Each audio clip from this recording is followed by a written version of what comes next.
Recently, one of my videos went viral. It was about running out of time. Are you okay with running out of time? It's a dead serious question. Not next year, not in 10 years. Right now, this very second, while you're watching this video, you okay with that? Running out of time, all your time. I've been at the bedside of 5 people who were dying. My mother, very close cousin, 3 other people that I was close with. 3 of them were unconscious by the time I got there, so we had no interaction, no conversations. The person was basically done. No goodbyes. No final wisdom. Just machines. Silence. People surrounding them waiting. 2 of them, though, were still awake. They knew what was happening. 2 of them knew their time was almost gone. What I remember most wasn't fear that they had, was the regret that they had. One of the most gut-wrenching thing I've ever witnessed, especially when it's someone you love. It's not one thing you can do for them. You can't give them another year. Can't give them any more chances. You can't hand them back the time. You just sit there helpless and you listen. Maybe the last time you speak to them, but you listen to all the things they wish they had done, chances they didn't take, people they pushed away, hurt, the dreams that they just put out of their mind, the forgiveness they never gave or got,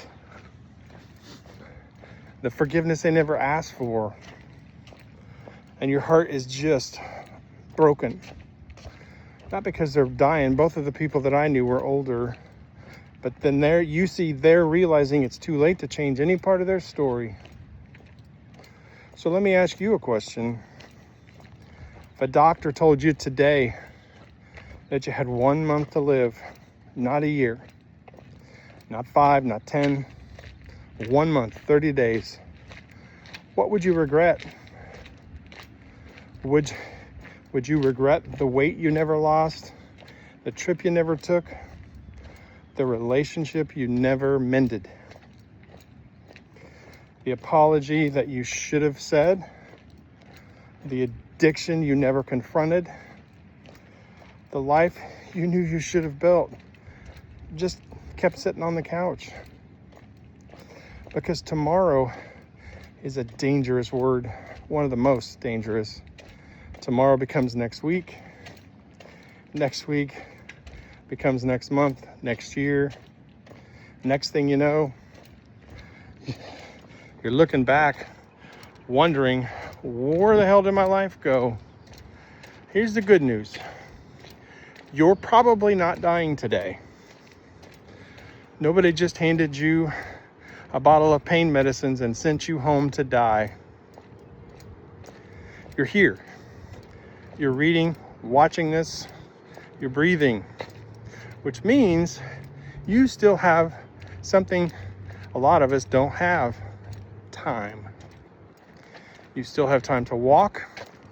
You still have time to lose the weight. You still have time to get healthy.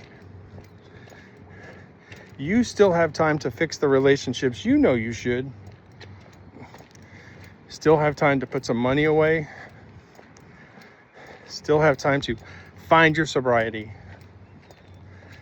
You have time to stop laying down the excuses. You still have time to become the person you've always wanted to be for 50 years, 40 years, 30 years. 4th quarter of your life has not been written yet. Mine certainly hadn't. But today, 57, I've lost almost 100 pounds. You believe it? Rebuilt my health. My whole life is different. Not because I'm special, but because I finally stopped waiting. It's what I want you to think about today, Generation X and other generations. If your life ended a month from now, what would break your heart? Then ask yourself a better question, more productive. Why are you waiting? Because someday you're gonna be out of time. Mine too. Sooner rather than later. Question isn't whether the day is coming. The question is whether you'll be able to look back and say, I made some mistakes. I wasn't perfect. I really screwed up plenty. But I never quit. I changed. I grew. I loved people. I took my shot. I lived. Because you can say that, maybe when you're on your deathbed, maybe it won't be regret. What about that? Maybe it'll be peace. You can look back on the good times, the marriages, the marriage, the babies, the first house, that's where you want to get to. What I do, I'm accountability coach. I kind of like running out of time because it makes you realize that you either have to get your stuff together or you're never going to be where you want to be. I help people start over. Thus the title, thus my story. Please hit me with an inbox if you feel like you could get something out of me helping you start your life over. Appreciate you guys. Have a good day. Thank you.